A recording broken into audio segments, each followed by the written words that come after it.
He said that it's come to a point where arguably United's greatest ever talent is likely to be sacked. It didn't need to be like this. A mature conversation a few weeks ago between both parties could have secured a smooth exit. Do you agree, Stevie? Do you know what I think? I think in a couple of weeks' time, it'll all have disappeared, because it's raw right now, and yes, it's hot topic right now, and when it's like that, you think, yes, this is going to tarnish his reputation, because we're thinking about it, we're talking about it. But the truth is, all this is going to disappear.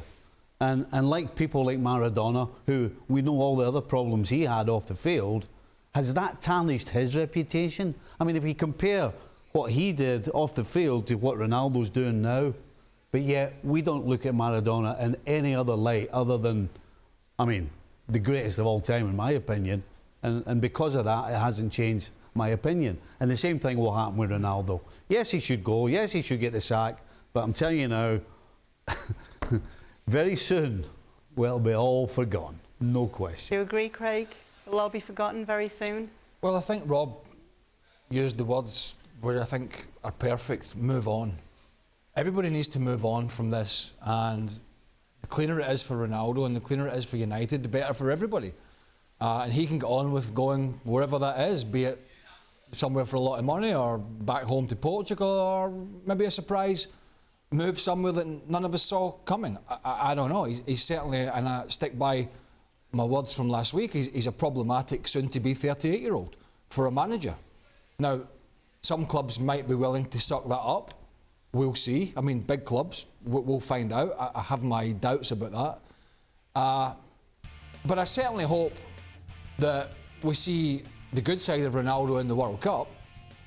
I don't think anybody begrudges him going out there and performing for his country. I mean, the guy's got well over 100 caps. His goals are frightening.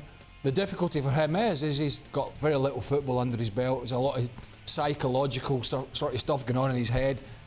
And the other side of the coin, all these, I don't know exactly when this interview with Piers Morgan was, but it couldn't have been too long ago, and all this stuff going on with potential terminations of contract, these things all weigh on people. Even if you're Ronaldo, you get into a World Cup, you go into bed at night, you're thinking about it. Where am I going to go next? Is my contract going to be terminated? All this kind of stuff. That's goes without saying. That is not ideal preparation when you're going into probably the last major tournament of his career. I mean, Frank, you know what it takes to win a World Cup. How will the Portugal team be dealing with this kind of outside noise? Well, it's a big deal because it takes too big part of the thing. It goes to from a club, Manchester United, to talk about the biggest star of the world football and the biggest star of Portugal ever, I think. And of course, it's gonna get something into the dressing room. It's up to the coach to make sure that it doesn't spray too much and they don't talk about it too much, and they are more focused on what they have to do during the competition. The players, you know, of course, they know how to forget about it and be focused on what they have to do.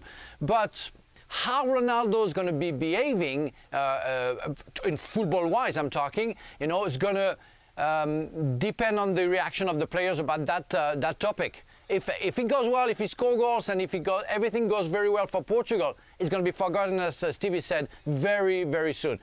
If they get out of the group stages, meaning they are eliminated, that's going to be a problem. Thanks so much for watching ESPN on YouTube. And for more sports highlights and analysis, be sure to download the ESPN app. And for premium content and live streaming, subscribe to ESPN Plus.